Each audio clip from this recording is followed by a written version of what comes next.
Hi all మరొక మంచి mini వ్లాగ్తో మళ్ళీ మీ ముందుకు వచ్చేసా. మీ పిల్లలు కాకరకాయ కూర తినట్లేదా చేదని చెప్పి, అలా అయితే ఒకసారి నేను చెప్పిన ప్రాసెస్లో ఈజీ వేలో ఇలా కాకరకాయ ఫ్రై చేయండి, అడిగి మరీ తింటారు రోజు ఈ కర్రీ చేయమని చెప్పి.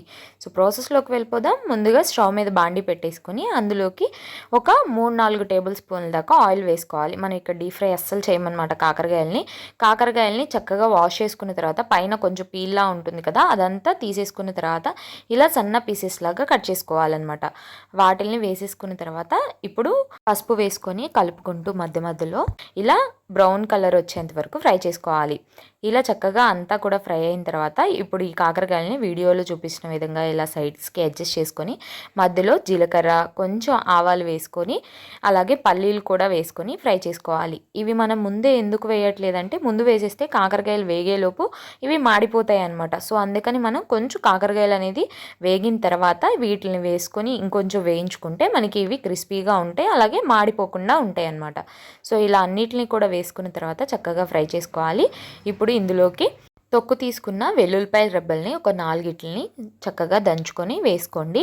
వేసుకున్న తర్వాత వీటన్నిటిని కూడా మీడియం ఫ్లేమ్లో పెట్టుకొని చక్కగా కలుపుకుంటూ ఫ్రై చేసుకోవాలి. ఇవి ఇలా చక్కగా ఫ్రై అయిపోయిన తర్వాత ఇందులోకి ఉల్లిపాయ ముక్కలను అయితే వేసుకోవాలి. ఉల్లిపాయ ముక్కలు కూడా వేసుకున్న తర్వాత మీడియం ఫ్లేమ్లో పెట్టుకొని మధ్య మధ్యలో కలుపుకుంటూ ఫ్రై చేసుకోవాలి.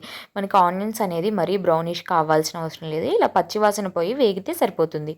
ఇప్పుడు ఇందులోకి రుచికి సరిపడా ఉప్పు అలాగే కొంచెం కారం వేసుకొని అంతా కలిసే విధంగా కలిపేసుకోవాలి. మనం ఇక్కడ ఎలాంటి పప్పు పొళ్ళు కూడా వాడమండి. సో చాలా బాగుంటుంది. మీకు కొంచెం స్వీట్నెస్గా కాకరకాయ కావాలనుకుంటే ఈ టైంలో కొంచెం బెల్లం పౌడర్ని స్ప్రింకిల్ చేసుకోండి, సరిపోతుంది. ఇలా అంతా కూడా కలిపేసుకున్న తర్వాత లాస్ట్లో సన్నగా కట్ చేసుకున్న కొత్తిమీర వేసుకొని చక్కగా కలిపేసుకొని స్టవ్ ఆఫ్ చేసుకొని చక్కగా సర్వ్ చేసుకోవడమే. అంతేనండి, చాలా ఈజీగా చాలా సింపుల్గా డీప్ ఫ్రై లేకుండా కాకరకాయ ఫ్రై అయితే రెడీ అయిపోతుంది.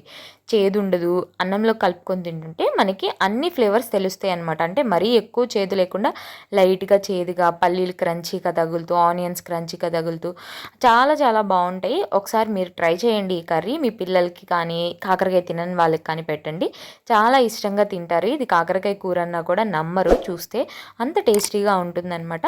సో వీడియో నచ్చితే లైక్ చేయండి, షేర్ చేయండి, మన ఛానల్ని సబ్స్క్రైబ్ చేయండి. కాకరకాయ రెసిపీ ట్రై చేసి కామెంట్ చేయండి.